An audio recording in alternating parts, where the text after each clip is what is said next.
Pamiętam, że od dziecka zastanawiałem się, kim zostanę, jak dorosnę. Zadawałem sobie w głowie pytania, do czego bym się nadawał, w czym bym się odnalazł. Ciągle próbowałem nowych rzeczy, ale nigdy nie czułem się z nimi dobrze. Niby dorastając nie narzucano mi ścieżki kariery, wszystkie decyzje podejmowane były przeze mnie, ale nadal kierowała mną chęć zadowolenia osób trzecich, mimo wszystko. Może inaczej.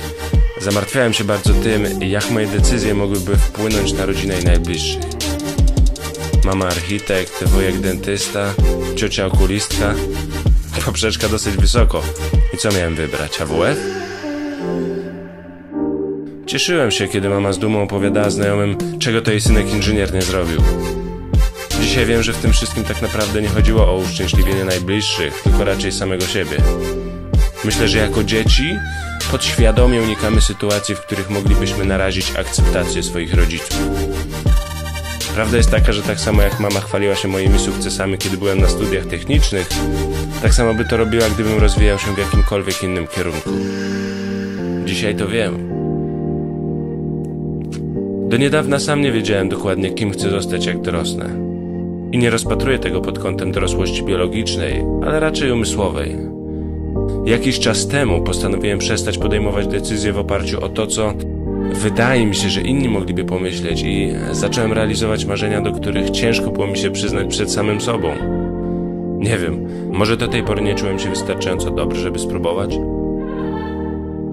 Lubię mieszane uczucia, które towarzyszą mi, kiedy rozmawiam z grupą ludzi. Z jednej strony ekscytacja, podniecenie, a z drugiej pewnego rodzaju strach i zakłopotanie, z którymi trzeba walczyć. Zabawne, że dopiero mając 25 lat zacząłem robić to, co najzwyczajniej czuję. Tak jakbym podświadomie wiedział, co mam robić w następnym kroku. Jakbym uczył się nowych wzorów bez konieczności zaglądania do podręcznika.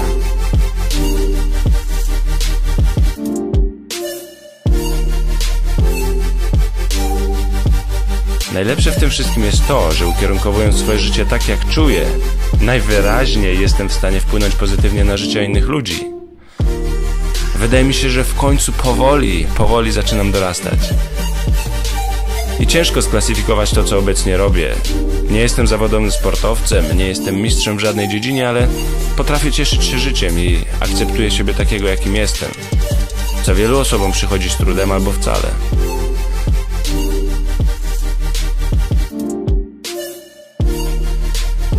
I chyba właśnie to próbuję pokazać ludziom. Że warto kierować się wewnętrznym głosem, bo chociaż sukces może nie trwać wiecznie, to na pewno warto poznać jego smak. Warto choć na chwilę rozwinąć skrzydła i dać się ponieść przez wiatr. I jeżeli miałbym w jednym słowie powiedzieć, kim chcę zostać, jak dorosnę, powiedziałbym, że sobą. Bo tylko będąc sobą czuję, że wszystko jest na swoim miejscu. Że do nikogo nie mam nic żalu i najzwyczajniej chcę się rozwijać dalej.